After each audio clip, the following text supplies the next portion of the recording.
Olivier Cadic. Ensuite, la dernière intervenante sera Joëlle Garriaud-Maylam. Oui, merci Madame la Présidente. Oui, moi c'est un peu des questions pour le Président de la Cour par rapport donc à ce rapport. Tout d'abord, par rapport aux personnes qui ont été auditionnées, il y a finalement assez peu d'élus consulaires. J'en ai recensé 4 qui ont été élus, qui ont été auditionnés. Je crois qu'à Londres, ça aurait été bien que Sophie Routier, la conseillère consulaire, qui avait justement trouvé les 2 sites, Camden et Brent, je regrette un peu qu'elle n'ait pas pu être auditionnée, parce qu'on a quand même levé 120 millions d'euros sur Londres en quelques années. Ça a été un management participatif qui nous a permis de faire ça. Et donc, on n'avait jamais réussi à faire un 2e établissement secondaire depuis 1917 à Londres. Donc, on l'a fait en l'espace de 8 ans. C'est 3 établissements secondaires. Vous avez bien vu les 3 nouveaux, et ça, c'est très bien. Mais je pense que ceux qui ont été les artisans, vous avez vu Frédéric de la Borderie, mais ceux qui ont été vraiment les artisans, c'est un peu dommage que vous ne les ayez pas auditionnés. Et tout ça pour dire que j'ai bien vu aussi, donc, en tant que parlementaire des Français de l'étranger, on n'a pas été auditionné, mais surtout, ce que j'ai regretté un peu, c'est les milieux économiques. Donc les présidents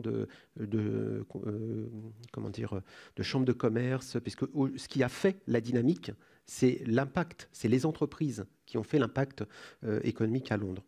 Et aussi, je pense qu'il était très important, parce que dans les contacts que l'on a sur une des vraies problématiques, c'est l'EGD, établissement à gestion directe, je vais y venir, et c'est d'auditionner les anciens DAF et les anciens proviseurs d'EGD, quand ils ont une vraie liberté de parole. C'est pas, vous savez, quand ils sont sortis, pour qu'ils puissent vraiment vous dire quelles sont les limites du système aujourd'hui et les difficultés qu'ils ont sur le terrain. Et donc on va y venir, c'est ce problématique d'EGD, vous l'avez très bien décrit sur les 3 systèmes. Hein, je sais pas simplement, je voulais vous attirer l'attention sur des points qui m'ont marqué sur le rapport. La question de l'EGD, la difficulté quand on a un EGD face à d'autres systèmes alternatifs concurrents sur le même lieu, c'est qu'on peut se retrouver dans des situations de concurrence déloyale, avec de l'argent public qui vient, qui aide, qui permet d'avoir une tarification différente et qui crée des situations de concurrence déloyale. Et encore une fois, ce n'est pas une attaque de l'AEFE qui fait, là aussi, qui gère très bien voilà, c'est un problème que l'on voit émerger. Et je voudrais revenir sur, mais pourquoi on a fait ce réseau au départ ? Pourquoi on a ces deux logiques, répondre à la demande des enfants français à l'étranger et les élites étrangères? Mais en fait, on n'a pas attendu M. Fabius pour faire la diplomatie économique. C'était le principe de ce réseau. Et c'était génial. La vision, au départ, a été géniale. C'est effectivement de se dire, on veut qu'un réseau d'écoles soit disponible en français pour permettre aux cadres expatriés de passer d'un pays à l'autre et d'avoir une continuité éducative. C'était ça, le principe de base. Et deuxièmement, c'était de permettre aux élites étrangères de mettre leurs enfants dans ce réseau d'écoles françaises pour que plus tard, cette génération, plus tard qui arrivera, soit francophile et soit favorable au développement des échanges commerciaux. C'était ça la vision. Et ça, il ne faut pas l'oublier. Et donc, parce que derrière, on a du mal à comprendre pourquoi on dépense 1,5 milliard d'euros par an, le justifier. Mais c'était effectivement ce qui nous avait orientés. Alors, premièrement, la première mission, scolariser les enfants de l'étranger. Et vraiment, encore une fois, j'insiste, je veux remercier la Cour parce qu'elle a bien décrit les vrais enjeux auxquels maintenant on est confronté. Mais, page 143, regardez simplement des chiffres et en les mettant un petit peu en évidence. Page 143, vous avez le tableau, et le tableau des enfants français scolarisés dans le pays et les enfants qui sont résidents dans le pays, les enfants français résidents dans le pays. Et vous allez voir que vous avez des taux qui varient entre 5% et 20% d'enfants français qui sont dans notre système. Donc on voit bien, si on regarde au niveau global, on sait qu'on a à peu près un quart des enfants français à l'étranger qui sont dans notre système. Quel est le problème auquel nous sommes aujourd'hui confrontés ?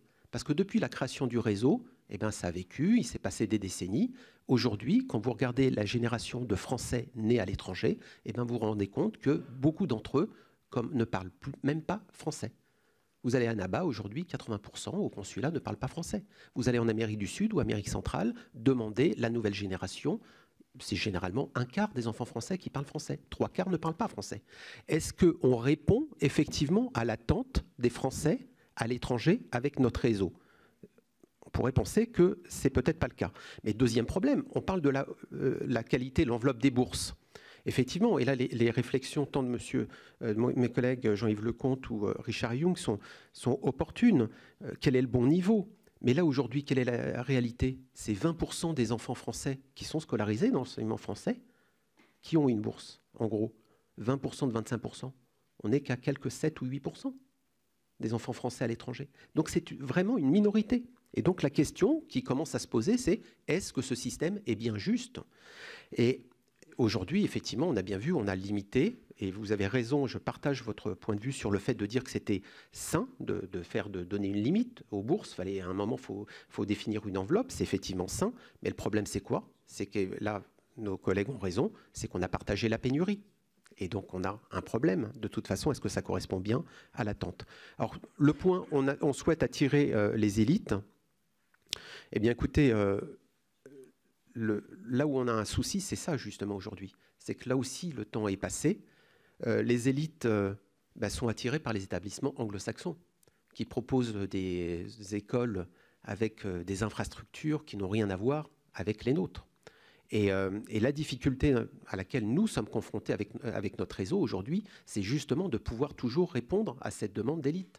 Or, ça nécessiterait, et ça c'est un vrai enjeu, ça nécessiterait qu'on fasse un double niveau d'établissement scolaire qui soit vraiment pour les élites, parce que ça veut dire que ce n'est pas le même tarif.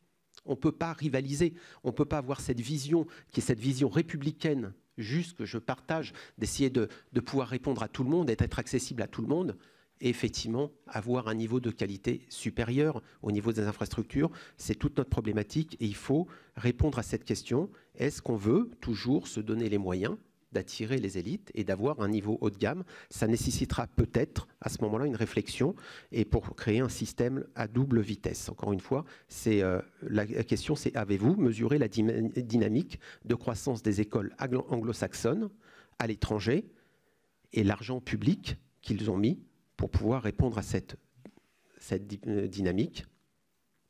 Donc ensuite, la demande est croissante. Évidemment, la demande est croissante parce que la natalité... Avancez, si vous avez des questions, parce que nous avons encore une intervenante et je constate que nos rangs sont vidés de manière totale.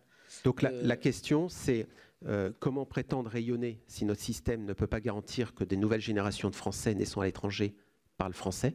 C'est donc ce qu'on aimerait, c'est qu'on élève la question, c'est que le réseau de l'enseignement français à l'étranger n'est qu'un des moyens pour atteindre l'objectif de rayonnement. Ça ne peut pas être l'alpha et oméga qui absorbe tout l'argent public pour une capacité finalement de développement modeste face à la dynamique de natalité dans le monde.